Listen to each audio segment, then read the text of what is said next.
Ketika dia memimpin ibu kota Jakarta, saya dapat info ya, kekuatan-kekuatan strategi dan geopolitik itu melihat Pak Anies itu pemimpin masa depan.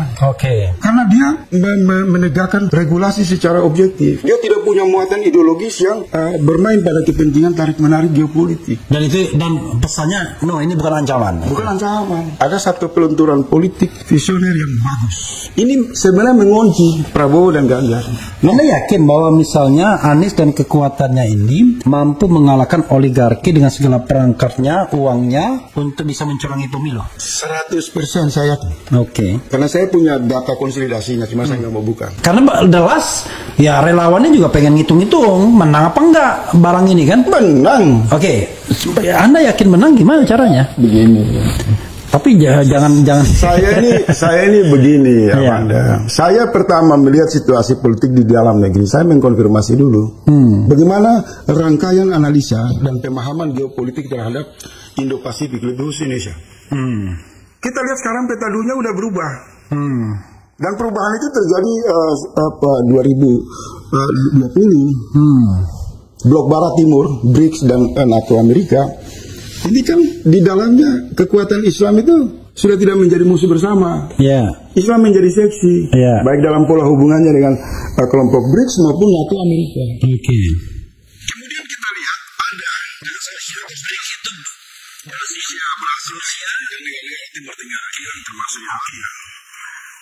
Kemudian kita lihat ada semacam mitos politik yang mengatakan bahwa kalau siapa mau jadi presiden Indonesia, backing yang paling kuat atau restu yang paling kuat Beijing. Kita konfirmasi sekarang, Beijing ini memiliki hubungan yang kuat dengan Qatar, Bahrain, Kuwait, Irak. Artinya apa? Hubungan ini akan mempengaruhi intervensi kepentingan Cina di Indonesia. Artinya tidak bisa dong Cina menghabisi tokoh-tokoh potensial Islam dengan cara memanipulasi pemilu. Itu satu poin.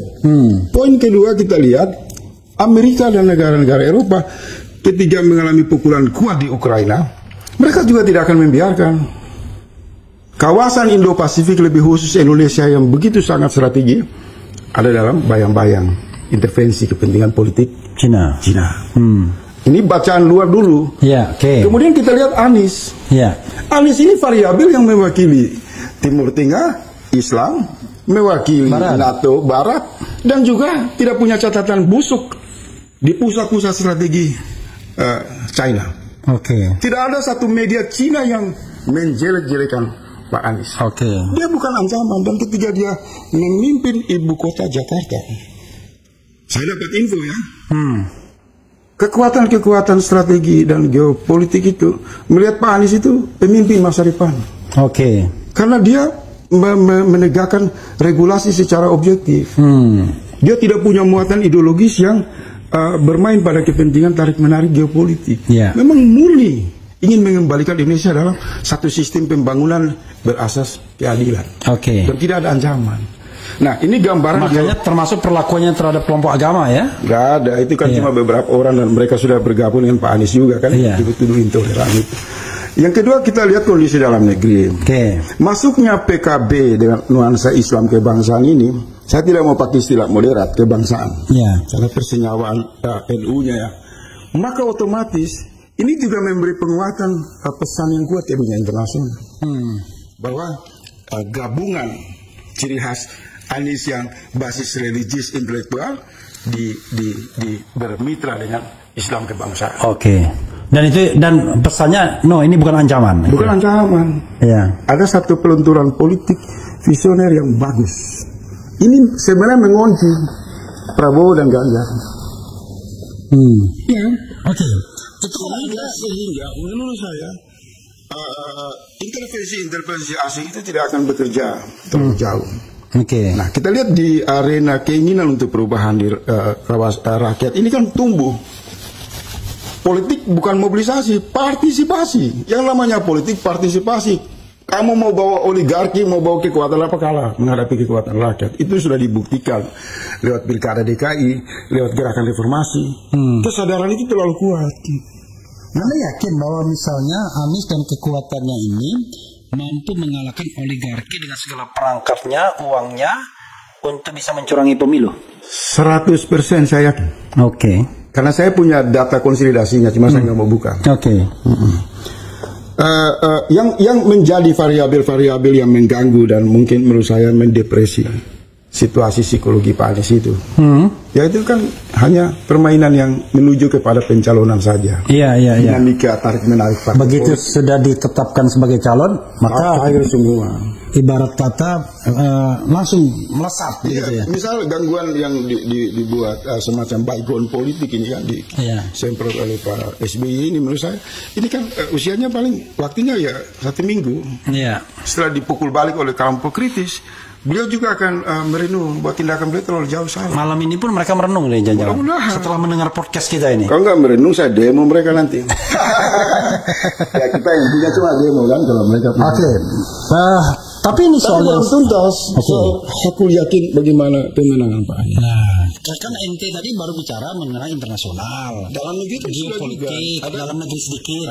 Tapi teknikal ya Anda harus juga itu. Saya mau bicara dari sisi transidental, memahami politik. Luar biasa. Dan faktor-faktor tauhid. Karena tauhid ini juga kan banyak kan ahli di sana, Alfirus, Ibnu Sina dan lain-lain. Mullah Sa'adat lebih ahli syariati. Sebenarnya pandangan tauhid saya secara pribadi Muslim, karena selalu melihat ontologis ini dalam pandangan Islam ya. Saya melihat begini, kalau pada satu wilayah satu bangsa mengalami penindasan dan di sana ada satu kekuasaan yang zalim, maka ada 2 kemungkinan muncul di sana. Pertama, sudah otomatis Allah mengirim pemimpin. Dan kemudian bangsa itu juga merindukan lahirnya pemimpin. Menariknya, kebetulan kita mayoritas umat Islam, sejak turun-temurun kita dilatih untuk bicara pemimpin itu bicara kriteria. Dia pertama harus jujur, santun, baik.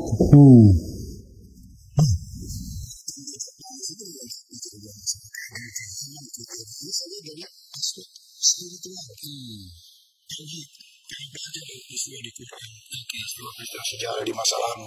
Kita sebagai Muslim nggak bisa faktor transidental ini nggak bisa kita abaikan. Spiritual ini kan. Nah, materialnya udah terlihat, partisipasi tumbuh dan berkembang, menghendaki perubahan. Dari gerakan keimanan spiritual juga tumbuh kerinduan untuk mengakhiri praktek kekuasaan yang zalim. Maka sudah otomatis kalau sampai Pak Anies ini diberikan Allah, ditetapkan oleh KPU sebagai calon presiden dengan catatan siapapun wakilnya, saya pastikan terjadi ledakan perubahan besar, terjadi gelombang. Di mana ente itu lagi bermimpi atau memang enggak? Saya pelaku. Saya pelaku dalam 2 peristiwa besar. Saya tidak bermain di pinggiran, saya main di jantung. 2 peristiwa besar itu apa? 98 dan Pilkada 2017 DKI. Saya merancang satu platform itu, mudah-mudahan nanti satu waktu Habib Rizik harus umumkan itu. Karena itu karya politik yang tidak lepas. Dari pengalaman. Maka oleh sebab itu saya lihat Pilkada DKI itu, Pak Anies itu nggak punya apa-apa. Tetapi ketika dibangkitkan masyarakat bahwa pentingnya memperjuangkan nilai-nilai keadilan, maka gerakan partisipasi itu tumbuh menghadapi kekuatan yang punya modal besar, punya jaringan luas. Dan pada saat itu peta dunia belum ada BRICS. Tarik menarik Barat Timur itu kan sangat ini sekali kan terlihat. Apalagi sekarang, kalau menurut saya sekarang dia belum masuk kampanye lagi, rakyat sudah di mana-mana mendukung Pak Anies kok. Saya melihat ini secara objektif. Kalau jalur elektoral ini dijaga oleh kalangan elit partai dan kemampuan mereka melakukan komunikasi, formasi politik yang elegan, yang dewasa, yang konstruktif, yang visioner, dengan basis perlindungan itu selalu mempertimbangkan aspirasi orang banyak, rakyat banyak, maka gelombang ini yang dibilang Pak Gatot itu, kita punya tujuan untuk perubahan. Dan saya menduga juga bisa saja bukan Caimin sebagai calon wakil presiden. Bisa kemudian PKB mengambil pendekatan hikmah politik yang lebih hikmat ya, lebih bijaksana, membuat satu konvensi sebagaimana pernah dibuat Golkar, kemudian menggulirkan sejumlah tokoh-tokoh yang bisa diperjuangkan oleh PKB dan PKS, Nasdem dan Demokrat. Dan perjuangan yang terberat bagi elit partai di lingkaran koalisi ini, menurut saya bukan untuk meyakinkan rakyat, tapi mereka harus meyakinkan di antara mereka harus duduk dulu. Karena ketika mereka berbicara tentang misal Pak SBY, kita harus mencontoh Rasulullah. Maka saya juga mau mengingatkan Pak SBY.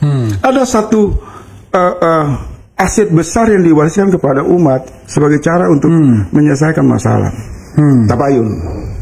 Dan tabayun itu hanya bisa dilakukan oleh orang-orang yang berhati tulus, yang membuka pintu-pintu silaturahmi. Jangan sampai hanya karena kepentingan personal, kepentingan pribadi, kemudian Pak SBY yang kita cintai ini terjebak dan meninggalkan warisan politik yang tidak bagus. Dia harus berdiri sebagai guru bangsa. Buang itu kepentingan Partai Demokrat, buang itu kepentingan AHY, utamakan kepentingan rakyat. Maka dia akan dikenang oleh sejarah. Oke, yang Anda sampaikan kan idealis ya. Tapi coba kita bicara tentang serpihan fakta yang berusaha dikonfirmasi media. Misalnya satu, bahwa masuknya Caimin ini ya karena kemauan istana juga. Karena istana tidak mau AHY. Karena kalau AHY full paket perubahan, sehingga istana nggak punya kaki. Tapi dengan Caimin ini istana akan punya kaki. Sehingga sebagai jaminannya Caimin tidak akan diganggu dengan kasus hukum. Walaupun hari ini saya baca KPK udah mau panggil dia. Silakan, itu satu-satu serpihan fakta yang iya dong, sambil ngopi. Jadi kalau menurut saya begini, memang sejak awal koalisi perubahan dibentuk ini kan diteror dengan isu Formula E kan. Iya. Dan setelah AHY tidak lagi dicalonkan sebagai calon wakil presiden, muncul kan Caimin akan diperiksa. Kemudian di tengah jalan juga kan ada kasus yang menyerang Sekjen Nasdem. Iya. Memang ada perbincangan yang agak liar di kalangan khusus aktivis yang tidak di-capture oleh media. Iya. Menduga juga ada tangan-tangan lain yang bisa saja bukan hanya datang dari istana, bisa juga datang dari mereka yang bekas penguasa juga, yang masih punya kader di kejaksaan, di KPK, kemudian menggunakan sarana itu untuk menghabisi pihak yang dianggap merugikan kepentingan politik mereka. Jadi bukan hanya dugaan pada istana, di kalangan aktivis yang terbatas dengan pengalaman yang tersedia, maaf saja kita juga menduga. Ada semacam ya bisa saja Pak SBY ini juga masih main-main begitulah, ya kan? Saya nggak mau merinci, karena kalau merinci ini saya harus menulis, nggak boleh saya ucap. Karena peristiwanya terlalu dekat. Ada semacam pressure lewat instrumen hukum untuk kemudian memposisikan Pak Anies itu dalam posisi yang tersandra. Oke. Dan cara yang paling efektif itu adalah melalui instrumen hukum. Anda masih yakin bahwa orang seperti SBY masih memiliki jalur ini? Berkuasa 10 tahun, Pak. Oke. Kemudian itu kan sering muncul di dalam perbincangan. Tetapi saya mengatakan dugaan-dugaan seperti itu wajar saja. Semua di arena politik ini apapun kita bisa duga. Sama juga kan Pak SBY belum tabayun kan teriak pengkhianat. Ini orang belum berkuasa sudah menunjukkan sifat yang tidak baik. Ya mana dugaan. Ya. Nah, kita juga menduga jangan-jangan Pak SBY juga menggunakan tangan-tangan operasi senyap untuk menghabisi pihak yang dianggap menghalangi kepentingan anaknya untuk jadi cawapres. Oke, kalau dugaan.